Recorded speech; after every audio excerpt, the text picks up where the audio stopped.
Assalamualaikum warahmatullahi wabarakatuh. Halo teman-teman, di sini saya Dia Amalia Putri dan saya Dinda Safia. Kita di sini akan menjelaskan tentang enzim. Sifat-sifat enzim dan penjelasannya. Pengertian enzim.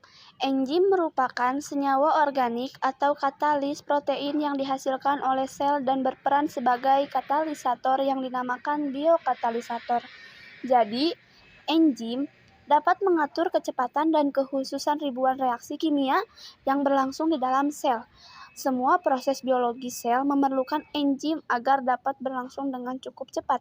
Dengan bantuan enzim, memerlukan energi yang lebih rendah, jadi enzim juga berfungsi menurunkan energi aktivasi.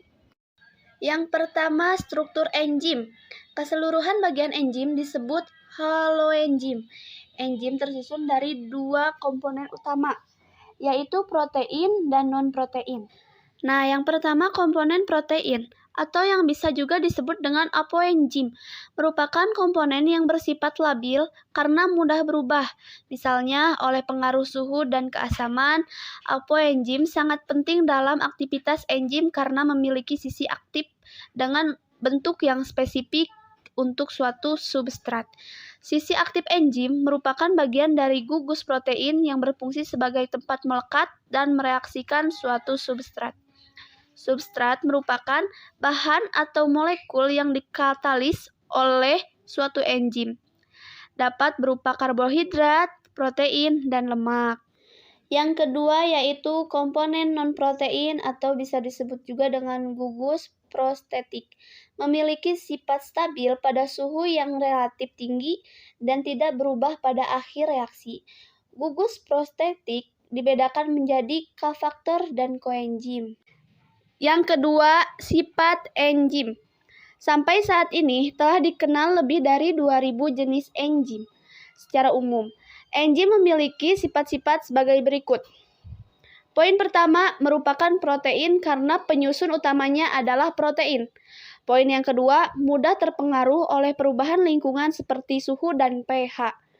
Poin yang ketiga, berperan sebagai katalisator, yaitu mempercepat reaksi kimia tetapi tidak ikut berubah setelah proses reaksi selesai. Poin yang keempat, mempercepat reaksi kimia dengan jalan menurunkan energi aktivasi, yaitu energi awal yang diperlukan untuk memulai reaksi kimia. Poin yang kelima, tidak menentukan arah reaksi, tetapi hanya mempercepat laju reaksi sampai mencapai keseimbangan. Poin yang keenam, bekerja secara spesifik, enzim hanya bekerja pada satu macam substrat dan tidak untuk bermacam-macam substrat. Hal tersebut dikenal dengan istilah satu enzim atau satu substrat. Poin yang ketujuh, bekerja secara bolak-balik, enzim dapat berfungsi dalam reaksi penyusunan zat sekaligus dalam reaksi penguraian zat.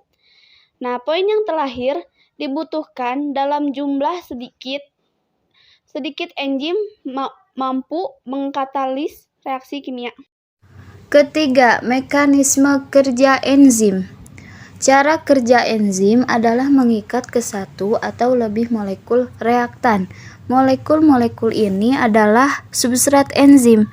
Dalam beberapa reaksi, satu substrat dipecah menjadi beberapa produk. Di tempat lain, dua substrat bersatu untuk membuat satu molekul yang lebih besar atau untuk menukar potongan.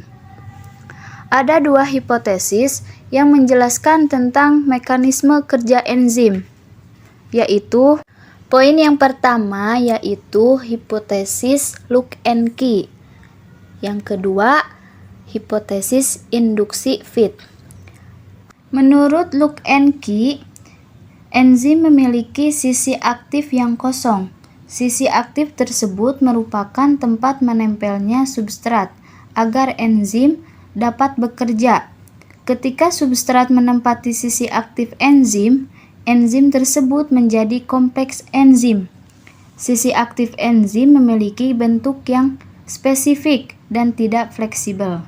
Sedangkan menurut induksi fit, Sisi aktif enzim merupakan bentuk yang fleksibel.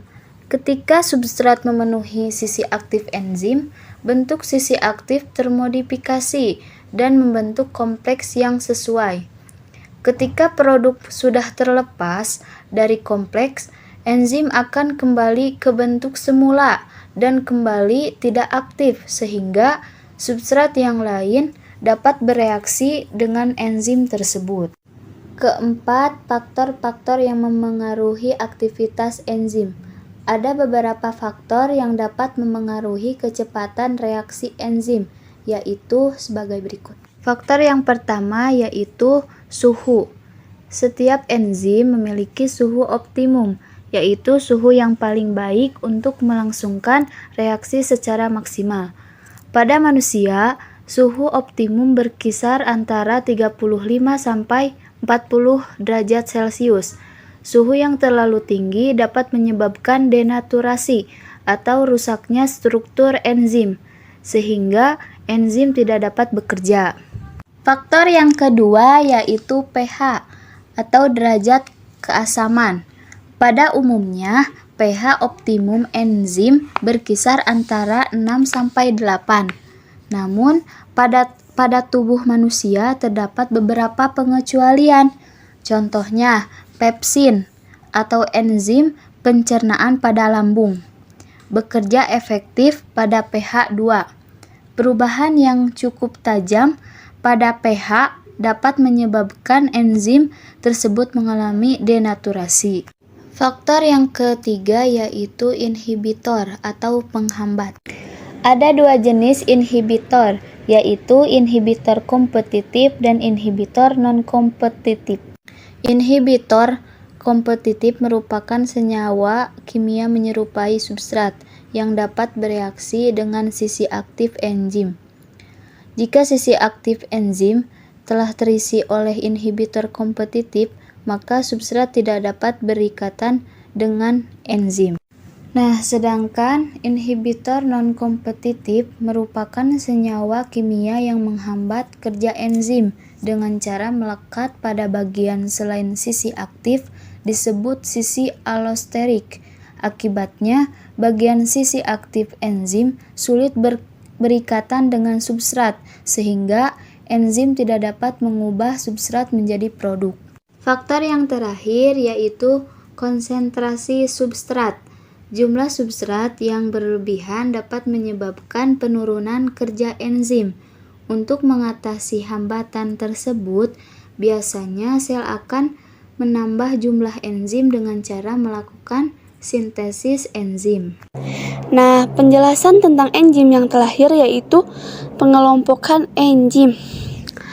Berdasarkan tempat kerjanya, enzim dapat dibedakan menjadi dua, yaitu endoenzim atau bisa juga disebut dengan enzim yang bekerja di dalam sel atau enzim intraseluler, dan eksoenzim atau bisa disebut juga dengan enzim yang bekerja di luar sel atau enzim ekstraseluler. Sekian dari kami, semoga bermanfaat. Terima kasih.